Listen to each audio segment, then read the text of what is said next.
सदाकल्लाहुल अज़ीम। मैं तारिक साहब को दावत देता हूँ, तसनीम हैदर शाह साहब को दावत देता हूँ। माशाअल्लाह जोश और जज्बे। मेरे बहनों भाइयों, आपको तसनीम हैदर का सलाम। अभी जो आपने देखा पाकिस्तान पाकिस्तान के अंदर जो आपने देखा जुल्म बर्बरियत और फस्तायत का जो अभी भी सिलसिला जारी है, ये सब आप देखें। जितने भी चोर डाकू ये 1 बाय 1 दोबारा एवनफील्ड और हसन नवाज के ऑफिस में जमा हो रहे हैं।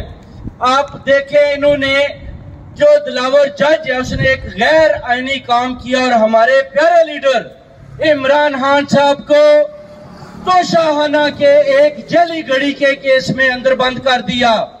उसके बाद आप देखें, पाक आर्मी में भी कुछ ऐसी काली भेड़े हैं जो इनका साथ दे रही हैं, इन चोरों और डाकुओं का साथ दे रही हैं। मुल्क बरतानिया इस वक्त चोरों, डाकुओं और कातलों का मस्कन बना हुआ है।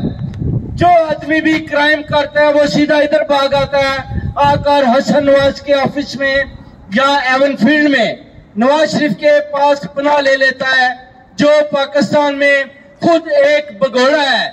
इधर भी अरशद शरीफ का कत्ल, मेरे पाकिस्तानी भाइयों, लंदन प्लानिंग मैंने कौम को बताई कि मैं उसमें शामिल था और इन्होंने करवाया। अभी तक भी देखें, SO15 को मैंने इंटरव्यू दिए, कल भी उनके साथ मेरी बात हुई। मैंने उनको बताया कि ये वापस पाकिस्तान की तरफ जाना चाहता है, आप इसको अरेस्ट करें। उन्होंने बोला कि 2 दिन का टाइम दे, उसके बाद हम आपको अपडेट देते हैं। मैंने आप देखें कि जब दिलावर जज इमरान खान साहब के ऊपर उनको सजा देता है तो उनकी बीवी बताती है कि खान साहब को ये सब मिलकर कत्ल भी करना चाहते हैं, जहर देना चाहते हैं, जिस पर मरियम नवाज शरीफ और दिलावर जज के खिलाफ इरादा कत्ल का पर्चा मैं स्कॉटलैंड यार्ड में जाकर दूसरा भी करवाता हूँ और मेरे पेज पर भी आप देख सकते हैं।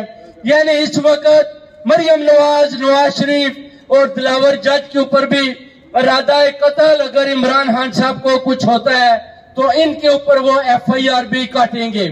मेरे पाकिस्तानी भाइयों, ये जितने भी चोर और डाकू हैं, इन सब ने मिलकर जो एक मुहिब्बे वतन हमारे लीडर है इमरान खान साहब और उनकी पार्टी के ऊपर जो इन्होंने जुल्म और सितम किए हैं, इंशाल्लाह ताला आप देखें, इस वक्त ओवरसीज कम्युनिटी हमें चाहिए बाहर निकलना और इनके खिलाफ आवाज बुलंद करनी, ताकि हमारी आवाज जो है वो इनके एवानों तक जाए।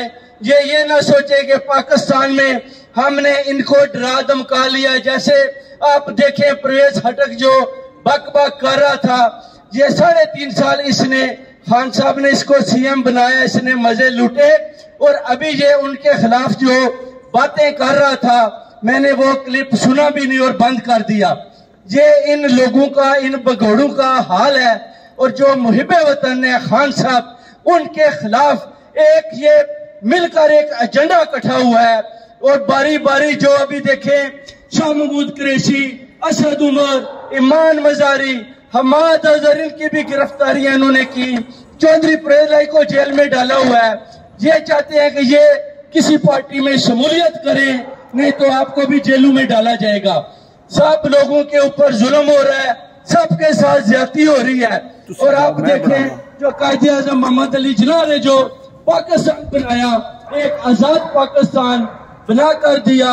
14 अगस्त को भी जो हमने आजादी के लिए, हकीकी आजादी के लिए आवाज बुलंद की, जिसको मीडिया ने गलत तरीके के साथ लोगों के आगे बताया थी कि ये शायद टेररिस्ट है।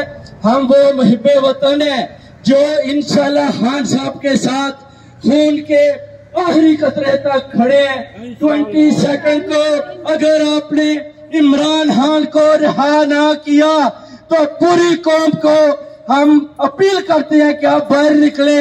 अगर इस लीडर को इन्होंने मार दिया तो फिर याद रखें, आपको ये लीडर अगले 100 साल भी नहीं मिल सकता। इसलिए खौफ के बुत तोड़े, जैसे ओवरसीज कम्युनिटी खड़ी है, पूरे वर्ल्ड में सारे लोग बाहर निकल रहे हैं। पाकिस्तानी कौम भी 20 सेकंड को देखे, अगर खान साहब बाहर आ जाते हैं तो ठीक है, नहीं आते तो बाहर निकले, सड़कों पर निकले। इन लोगों से डरने की जरूरत नहीं है, ये खुद ही डरे हुए हैं। और हम इलेक्शन को सिलेक्शन के तौर पर जीत जाएं और उन लोगों को सामने लाएं जिनको ये चांद गंदे जर्नल चाहते हैं। और हमने इंशाअल्लाह ताला इनके खिलाफ खड़े होना है।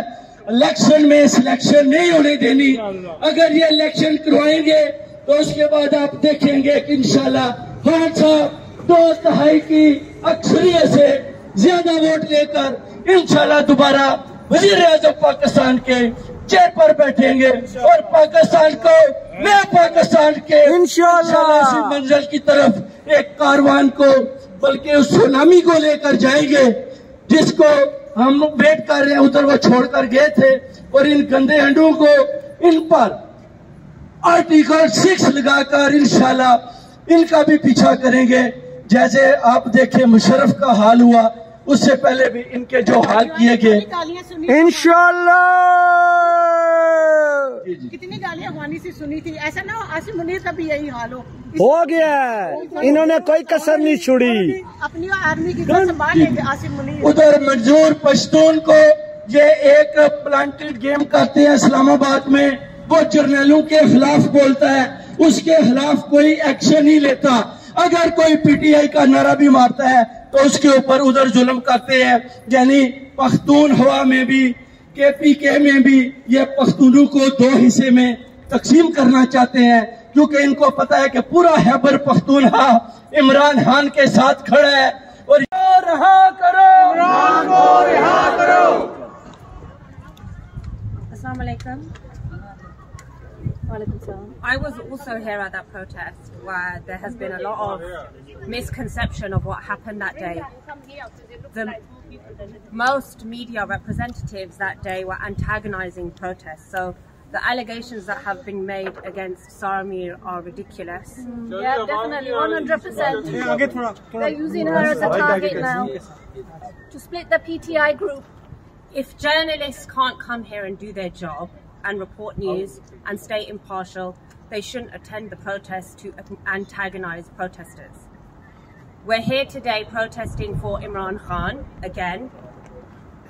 He's being unlawfully incarcerated, and it's important for us to speak up, not only for him but for human rights for everybody.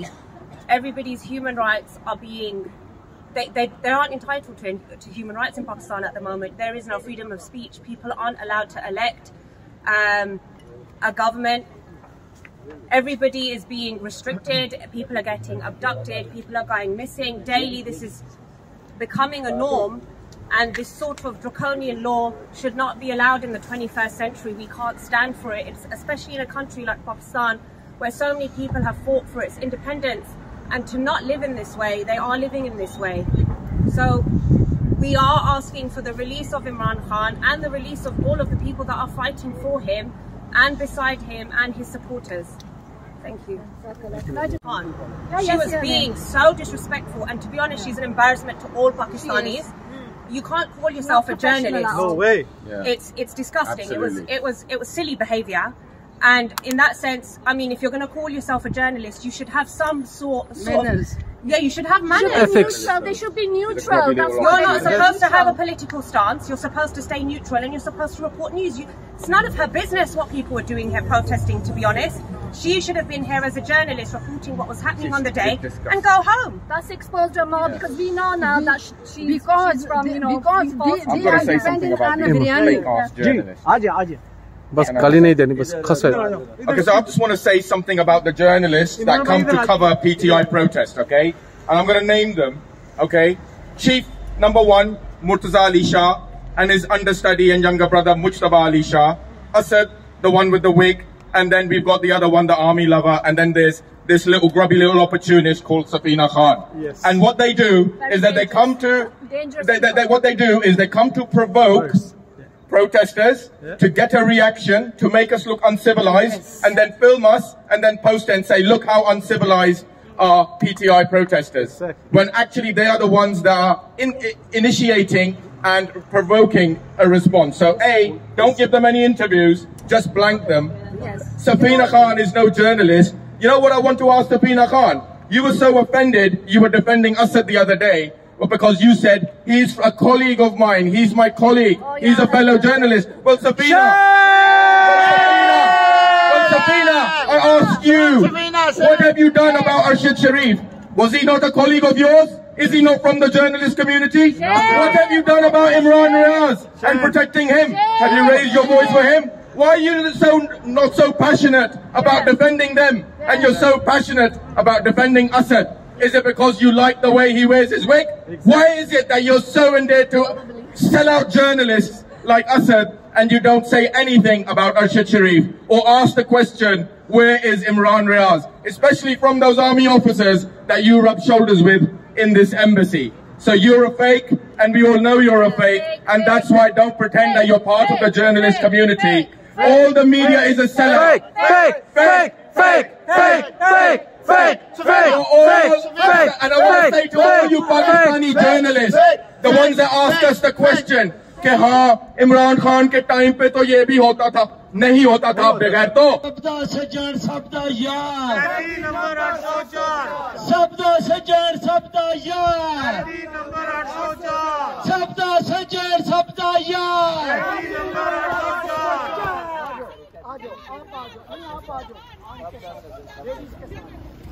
मैं मुझे पंजाबी सही से नहीं आती बट अच्छा आया